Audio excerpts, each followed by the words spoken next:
Healthy lifestyle के लिए ना दोस्तों अपने अंदर हेल्दी हैबिट्स को बिल्ड करना बहुत ज़्यादा ज़रूरी हो जाता है। आज के वीडियो में कुछ अपने मंथली क्लीनिंग हैबिट्स आप लोगों के साथ शेयर कर रही हूँ जो हर किसी को टाइम टू टाइम बिल्कुल करना चाहिए।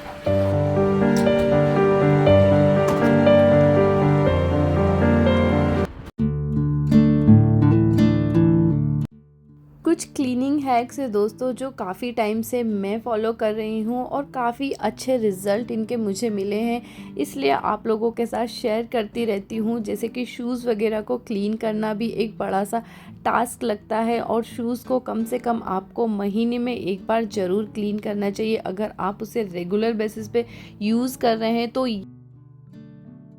लंबे टाइम तक अगर दोस्तों आप अपने शूज़ को क्लीन नहीं करते हो तो आपको स्किन के भी इश्यूज आ सकते हैं। तो महीने में एक बार आप इस हैक को ज़रूर ट्राई कीजिएगा। इसमें आपको करना ये है, जो भी कपड़े के बैग्स होते हैं, जब सुपरमार्केट वगैरह से हम जाते हैं तो इस तरह के बैग्स हमें ईजिली मिल जाते हैं। तो ये बैग आपके इस शूज़ क्लीनिंग को काफ़ी ज़्यादा आसान बना देंगे। आपको बस सारे शूज़ लेने हैं और इन बैग्स में आपको अच्छे से रैप कर देना है। उसके बाद आप अपने शूज़ को नॉर्मल वॉशिंग मशीन में आराम से क्लीन कर सकते हैं। बस आपको शूज़ के नीचे जो तला होता है वो वाली गंदगी आपको पहले ही पानी डाल के क्लीन कर लेनी है। उसके बाद आपके shoes with in half an hour में बहुत ही अच्छी तरीके से क्लीन हो जाएंगे बिना किसी एफर्ट्स के। तो ये वाला हैक ज़रूर ट्राई कीजिएगा और महीने में एक बार आपको अपने शूज़ ज़रूर क्लीन करने चाहिए।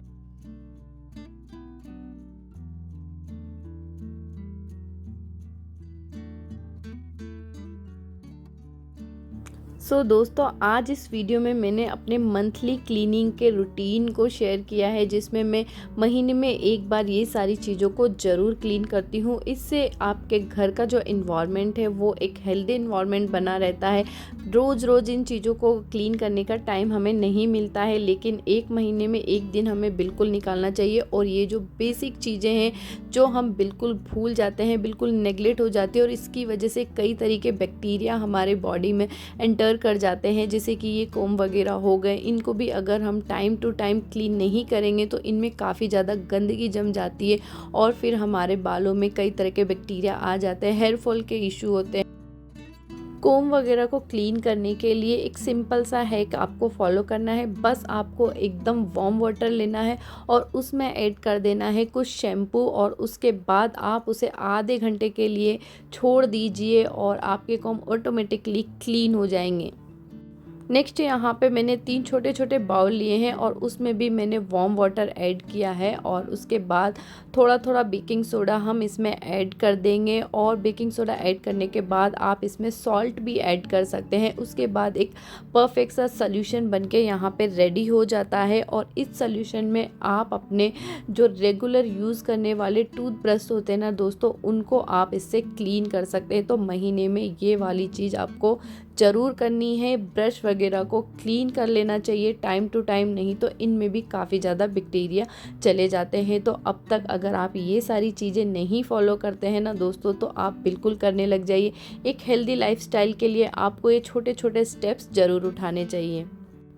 तो शूज़ वगैरह यहाँ पे बिल्कुल वॉश हो गए हैं। हाफ एन आवर का स्लॉट हमने अपने मशीन में लगाया था और उसके बाद आप देखिए दोस्तों शूज़ काफ़ी अच्छे से क्लीन हो गए हैं। बस इस वाले हैक में आपको ये प्रॉब्लम आती है कि जो बैग्स आप यूज़ कर रहे हैं उनको आप दोबारा यूज़ नहीं कर सकते हैं, कहीं ना कहीं वो ख़राब हो जाते हैं। तो क्लीनिंग वगैरह में आप इन बैग्स को यूज़ कर सकते हैं, अदरवाइज़ शूज़ तो आपके बहुत ही अच्छे तरीके से क्लीन हो जाते हैं।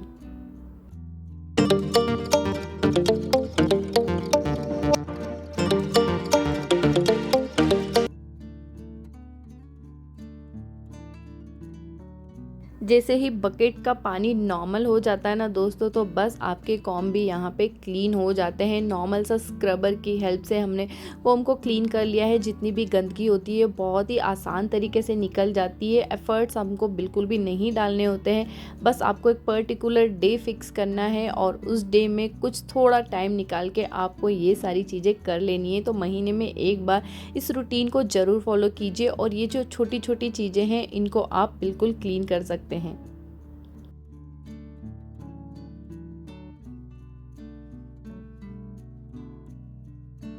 यही छोटे छोटे से स्टेप्स होते हैं दोस्तों अपने लाइफस्टाइल को हेल्दी लाइफस्टाइल बनाने के लिए। दिखने में ये चीज़ें बहुत ही ज़्यादा छोटी लगती है, नॉमिनल लगती है, लेकिन अगर आप इन पे ध्यान नहीं देते हो तो ये आपके लाइफस्टाइल को बहुत ज़्यादा ख़राब कर सकती है। तो देखिए कॉम यहाँ पे काफ़ी अच्छे से क्लीन हो गए हैं। जो भी सॉल्यूशन बचा हुआ है दोस्तों उसको आप ऐसे ही वेस्ट नहीं छोड़िए, उसमें आप क्लीन कर सकते हैं अपने वॉशरूम के बकेट्स को, वो भी महीने में एक बार हमें ज़रूर क्लीन करना चाहिए। तो ये सारी चीज़ें बैक टू बैक एक के बाद एक आप आसानी से कर पाएंगे अगर एक पर्टिकुलर सा रूटीन आप फॉलो करते हैं। तो देखिए उसी सॉल्यूशन में हमारे कोम भी क्लीन हो गए हैं और उसी सॉल्यूशन से हमारे एवरीडे यूज़ होने वाले बकेट्स भी क्लीन हो गए हैं।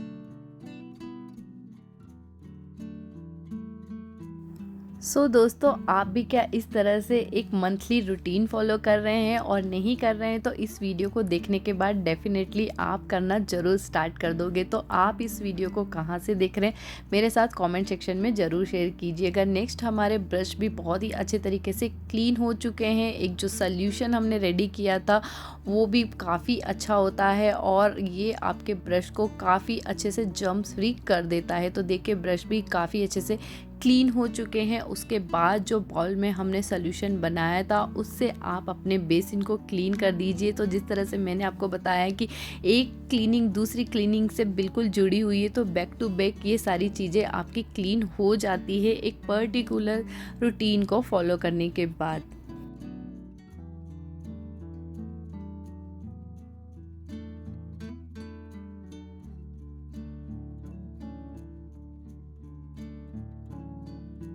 अब रोज़ रोज़ क्लीनिंग ऑर्गेनाइजेशन भी नहीं होता है दोस्तों, लेकिन जब अगर हम किसी चीज़ को पर्टिकुलर क्लीन करने निकलते हैं तभी वो काम कंप्लीट होता है। तो जी हाँ, यूटिलिटी एरिया में आई थी और यूटिलिटी एरिया में ना दोस्तों कुछ फर्नीचर पहले से ही होके रखा हुआ है और काफ़ी चीज़ें इसमें मैं ऑर्गेनाइज़ करके भी रखती हूँ। तो आज इसको क्लीन करने वाली हूँ क्योंकि जब से बना है तब से ये बिल्कुल भी क्लीन नहीं हुआ है। वैसे तो ये क्लोज़ रहता है तो कुछ ज़्यादा गंदगी यहाँ पे नहीं होती है, लेकिन टाइम टू टाइम अगर इनको डस्ट फ्री नहीं करेंगे तो एक दिन बहुत ज़्यादा गंदगियाँ जमा हो जाएगी। ऑर्गेनाइजेशन थोड़ा सा बिगड़ा हुआ है तो वो सारी चीज़ें यहाँ पे आज हम करने वाले। तो क्लीनिंग और ऑर्गेनाइजेशन का सबसे बेसिक रूल तो यही होता है कि सबसे पहले सारी चीज़ें वहाँ से हटा दीजिए, मतलब एम्प्टी हमने सारी चीज़ों को कर दिया है और उसके बाद इसको डस्ट फ्री कर देंगे और बस नॉर्मल तरीके से चीज़ें यहाँ पे वापस से पेस्ट कर देंगे। इससे ये जो कैबिनेट है वो काफ़ी अच्छे से क्लीन हो जाएगा।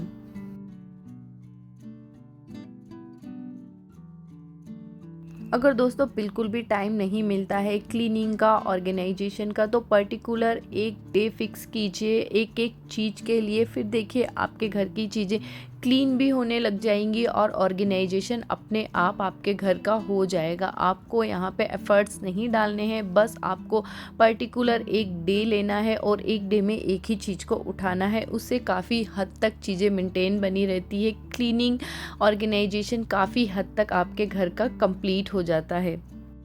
नॉर्मल डस्टिंग मैंने यहाँ पे किया है और डस्टिंग के बाद ही ये अच्छे तरीके से क्लीन हो गया है, क्योंकि बहुत ज़्यादा पुराना फर्नीचर ये नहीं है, अभी रिसेंट ही मैंने बनवाया है तो बहुत ज़्यादा गंदगी यहाँ जमा नहीं हुई थी। तो बस एक साइड हमने क्लीन कर दिया है, दूसरी साइड यहाँ पे कुछ इस तरह से कैबिनेट्स बने हुए हैं तो वो साइड जब हम ऑर्गेनाइज़ कर देंगे तो इस साइड को भी हम डस्ट फ्री कर देंगे। तो यहाँ पे सारी क्लीनिंग से रिलेटेड चीज़ें मैं ऑर्गेनाइज़ करके रखती हूँ, जैसे वॉशिंग मशीन से रिलेटेड चीज़ें हो गई या फिर घर की क्लीनिंग से रिलेटेड सॉल्यूशंस हो गए, वो सारी चीज़ें मैं यहाँ पे ऑर्गेनाइज़ करती हूँ क्योंकि ये यूटिलिटी एरिया में बना हुआ है।